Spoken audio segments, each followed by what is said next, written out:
I asked for questions that people wanted to hear about, and everybody wants me to talk about the very public breakup between President Donald J. Trump and billionaire Elon Musk, which has been happening on social media this afternoon, which has been very distracting for those of us who are actually trying to get a different kind of work done. But let me tell you what has happened and what sense I make of it. The first thing to remember is how the two got involved. And we know more about this now than we did even 2 weeks ago, because there was an article in the New York Times about a week ago that talked about how in July, Trump privately texted somebody close to him. And the article was cagey about who that was, but texted somebody close to him saying that he was very concerned about the investigations into his business that had been launched by the US government. And there were a number of them, big ones.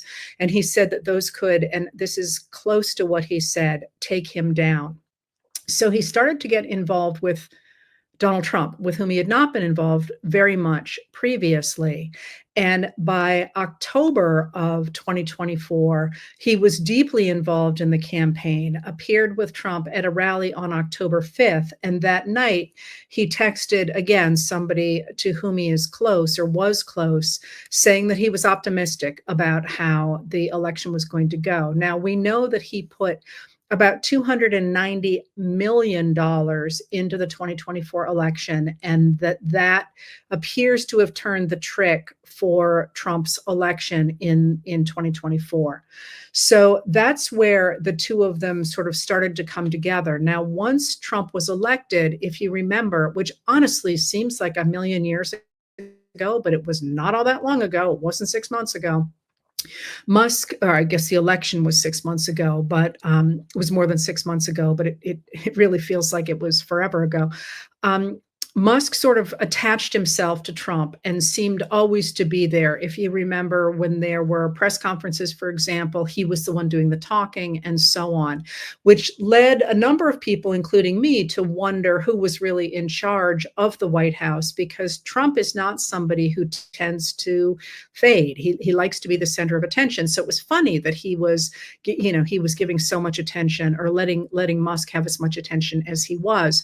Now, the first thing that he did, Trump, is he put Elon Musk in charge of what purported to be an agency called the Department of Government Efficiency. And technically what he did was he hollowed out an agency that was part of the Office of Management and Budget and turned that into the Department of Government Efficiency, and said he was putting Musk in charge of it, although the White House has remained extraordinarily cagey about who really is in charge of the Department of Government Efficiency. And Anna Bowers, who is a lawyer, has been looking at this now for months, trying actually to nail down who is calling the shots at the Department of Government Efficiency. And that matters because a lot of what they have done is quite apparently illegal, and the White House is seemingly trying to dance around it. So there's nobody ultimately to charge. I doubt that's going to last very long. But all that to say that Musk certainly seemed like he was enormously important in the administration and very much had Trump's ear. Now, there were rumors that they were falling out, but Musk has really felt as if he could do whatever he wanted. So he has on occasion taken public stands against Donald Trump, like over immigration, for example, and now over tariffs. But there had not yet been a public spat between the two of them, although a number of people thought they could see it coming for a number of reasons. Now, that spat happened today. The public spat happened today, and it has been escalating throughout the day, with Musk putting more and more inflammatory things on his social media platform X, which used to be known as Twitter. You do not have to belong to either of the platforms I'm telling you about in order to read them, I don't think. Certainly, I read Donald Trump's social media platform, Truth Social, without belonging to it. I do have an X account, so I read over there. I don't post anymore, but I read. Anyway, Musk has been escalating the fight against Trump throughout the day, and Trump has been replying. And what that looks like has been, for example, Trump saying that he fired Musk, that Musk was losing control, and that he might start to pull government contracts from Musk. And for his part, Musk has been saying that Trump owes him, that he knows that he couldn't have been elected without Trump couldn't have been elected without Musk's help. Trump refutes that. And Elon Musk, after Trump said he would is considering taking the government contracts from Musk, Musk said, okay, I'm going to start decommissioning all of my spaceships. And then he also said, and I'm paraphrasing this, he said, here's the big bombshell I'm going to drop. Trump is in the Epstein files, and that's why they haven't been released. Now, let me walk back a little bit more, though, of what the story is behind this, because that's sort of what exploded today. You got to start with two things. You got to start, first of all, with remembering that these are two of the most powerful people in the world, right there. And that says something about where our country is. You also need to remember that both of them are not in good mental shape. Elon Musk, we know now, had a very bad drug habit during the campaign. The people who wrote an article about that could not confirm that he is continued to have that habit, but certainly a lot of the images of him in the Oval Office, for example, or at Trump's inauguration, look to at least my untrained eye as if he is quite high.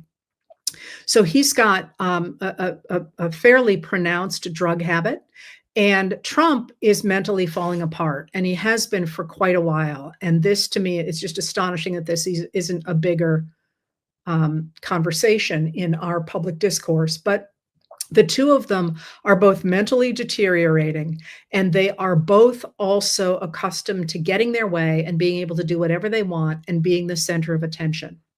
So a lot of people are like, well, are they really fighting? Are they not really fighting? One of the things I would urge you to do is not to think about politicians really as being any different than the rest of us, except that most of them really want to be liked.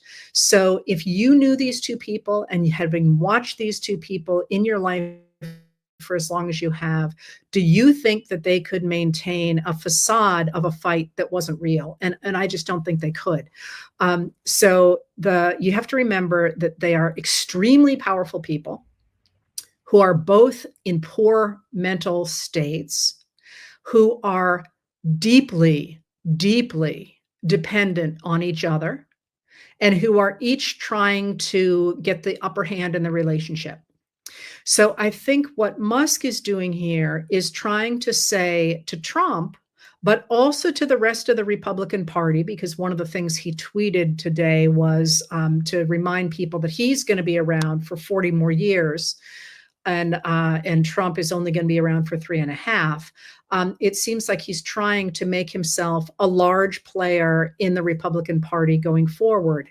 And yet, it is also worth remembering that he has been badly damaged by the articles about his drug use, which doesn't look like cute and edgy. It looks like you got a real drug issue. And also, it's important to remember that Musk desperately needs, it is imperative for Musk to have US government contracts. He needs those, and he needs the government not to look into his companies, which pretty openly flout a lot of laws.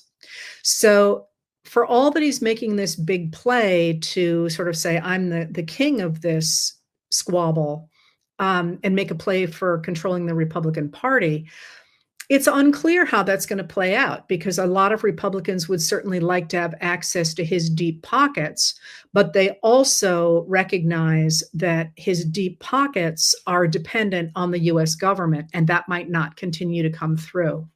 Now, on the other side of it, Trump needed Musk for his money. He needed Musk to put him over the top in the election.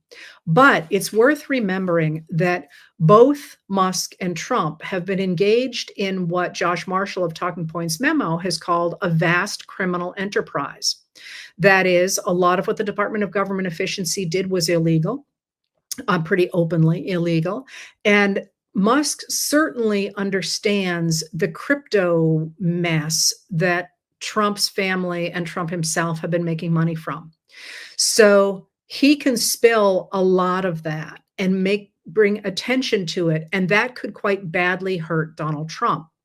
So watching these two things play out is worth let me see, is worth remembering that that there is a contest here for control of the Republican Party, but also for control of American politics. Now, that being said, Musk got from the Department of Government Efficiency control of Americans' data. That's going to be really important because he can micro target us in future political campaigns. And everybody's going to be watching that because they're going to want that on their side if they can possibly have it. Now, at the same time, it's worth remembering that Russia also significantly helped Trump in 2016. He tried to help him in 2020 and helped in 2024, and once again is meddling in the United States. Now, Russia is much less well inclined toward Trump in this moment. At the same time that Musk is also quite tightly tied to Vladimir Putin, was always talking to Vladimir Putin before the 2024 election. So Russia is also kind of in there, and whether they will side with Musk or whether they will side with Trump or whether they will simply withdraw aid from Trump, it's not clear how that is going to play out. The other piece of this is that for all that Musk needs the US government, the US government also needs Musk because we have relied so heavily on his SpaceX company to get satellites into orbit. We really can't do it ourselves any longer. We don't have the capacity to do that yet, and it would take a long time to replace that. So in this moment, Musk is obviously making the call that the US government is going to need him. So it's going to have to keep him around and keep on his good side to get SpaceX to put satellites in orbit.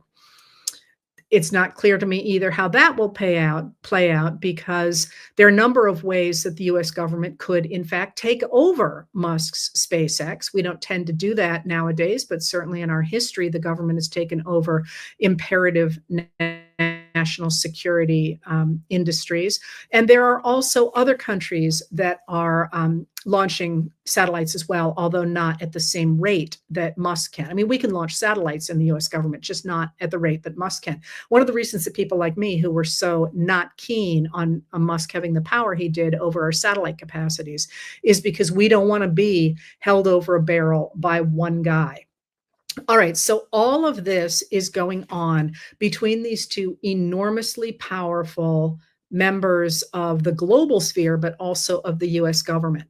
Now, the other thing that I would urge you to think about in this moment is how gleefully the media is covering this, which says to me a lot about the US media. That is, it is entertaining for sure. Lots of people saying, hey, we've got our popcorn. But this, I think, is one of the ways we have gotten into the problems we're in, that you cannot look away from Donald Trump. And now you can't look away from Elon Musk. And one of the things that I found enormously frustrating about covering the Biden administration was that by definition, Biden was trying not to take headlines. He wanted the presidency to go back to being behind the scenes. And the things that he did got very little coverage. So, for example, one of the stories that came out today was that under Biden, the IRS said that it would stop auditing small players and start auditing the big players who were cheating on their taxes or not paying their taxes. And a study came out today that said, hey, that's exactly what they did. The audits of high earning payers went way up, and the audits of people who don't have a lot of money went way down. And that's, that's something that the Republicans used against the Democrats, saying, oh, if you beef up the IRS, you're going to be auditing everybody. Well, in fact, what the Biden administration said is we're auditing the very wealthy taxpayers who are not pulling their weight. It turns out that was right. The administration said that, but also now an independent study says that that's true as well. So the fact that we are focusing so much in this moment on Trump and Musk as sort of a cat fight, if you will, is worrisome to me when there is so much else going on